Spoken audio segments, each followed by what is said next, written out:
Hi friends, it's Jess with our Bipolar. Welcome back to my channel. If you're new here, just a little bit about me. I have bipolar 1 and I was diagnosed 26 years ago when I was a sophomore in college. Right now my videos are not going to be particularly polished. I am not doing the greatest, and this is what I can do right now in terms of YouTube videos. But I do still want to talk to you, and so I'm not gonna worry about looking really nice, having beautiful lighting, a pretty background. So today I want to talk a little bit about bipolar disorder and control issues. The lack of control that we can feel in episodes, the need for control, those kind of things. But before we jump into it, I'll ask you to subscribe to this channel, like this video, comment. I'd like to hear your thoughts on this subject and just how you try to gain control or just not worry about having control all the time. I know for me, it's a really big issue. Some people have called me a control freak in the past, and I think there's good reason for that. You know, for me, this stemmed from childhood. So that's been an issue throughout my life. Then I was diagnosed with bipolar disorder when I was 19, just about to turn 20. And having control became very difficult, as you might imagine, as you might know. All of a sudden, grasping for that control became impossible in mood episodes. I had my first mania. There'll be a little pop-up and you can look back on that first Manic episode if you want, which included Psychosis. And it became so incredibly frustrating just to try to live my life somewhat normally again. Having control went out the window. I felt like from that point on, I had no control over when I was going to go into an episode, when those episodes might end. And that went on for about 10 years because I was not getting good psychiatric treatment. I was not put on proper meds. The meds I was on were not helping, hardly at all. All they really did was kept me from going into psychosis.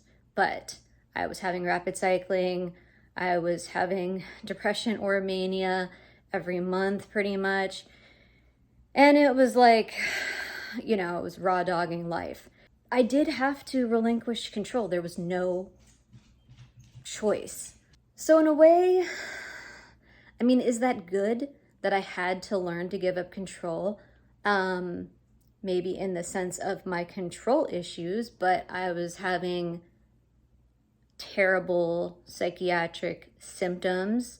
I was never hospitalized. I should have been several times. That was my doctor's fault, my own fault, my family's fault, a lot of fault to go around, different people's faults at different times. But yeah, I never really got the help that I needed.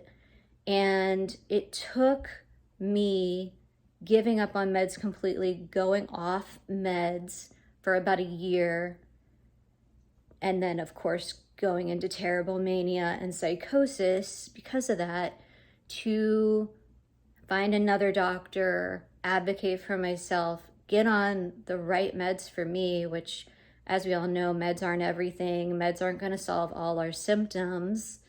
And they're not going to make our lives beautiful and perfect.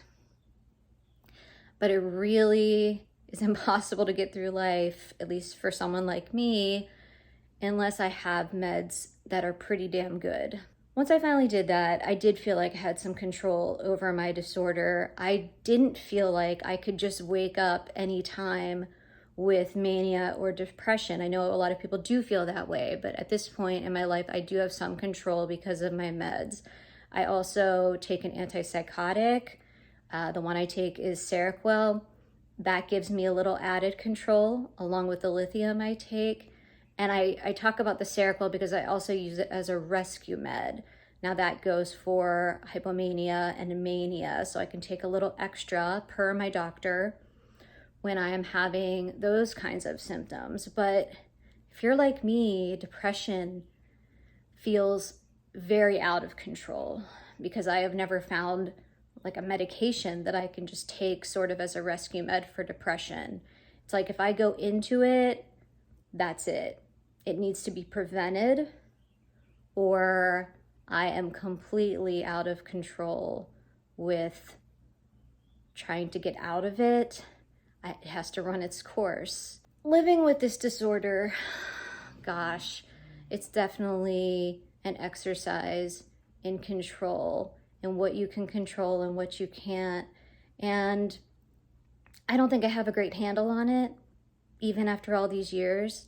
I think I'm doing my best, trying to deal with my control issues outside of bipolar, but having bipolar really makes it difficult. So what do you guys think? I mean, I definitely don't have all the answers here.